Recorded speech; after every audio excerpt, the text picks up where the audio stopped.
tonight surveillance video of a break-in in Van Buren County. And deputies say it was ultimately this video and the fact that it made the rounds on social media that led to a suspect being arrested. And tonight, investigators say the suspect is now linked to 9 thefts across the area. The stolen items are now being returned to the owners.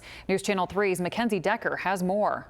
New surveillance video linking this 40-year-old suspect to multiple thefts in the area. You can see him entering the home in Decatur Township, leaving with a sack full of items and 2 guitars, walking the stolen items to a green truck. And investigators say it's the same truck that would later be reported through an anonymous tip to Van Buren County Sheriff's Office. The homeowner actually released surveillance video to social media, and that's when the anonymous tip came in. Police setting up surveillance, observing the suspect. It was as the vehicle was leaving the home that deputies attempted to pull the individual over. The suspect pulling back into the driveway and then attempting to run. Deputies say he was later caught while trying to climb through the window of a neighbor's pole barn. While detectives were running after the suspect, they observed in the area where he was living by the camper, there was hundreds and hundreds of stolen items from the 9 break-ins that we can link them to right now. Investigators say one family didn't even know they were targeted. The door was still wide open,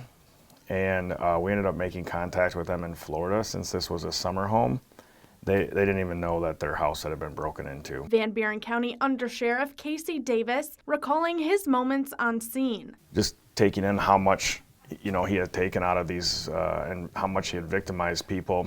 And remembering one woman who's incredibly thankful to have her things back. It was just the look on her face of, why did somebody do this to me? And all the family stuff that she had inside that storage unit, and, watching her go through everything, trying to figure out what was hers, what wasn't hers. And it's not only frustrating, but it's sad for the victims. Davis also saying he believes the main motive behind it all, fueling a drug addiction. A lot of these things are stolen and they're sold online for cheap, and that money's then usually reused for meth. So I'm guessing that was a big basis behind it. In Van Buren County, Mackenzie Decker, News Channel 3.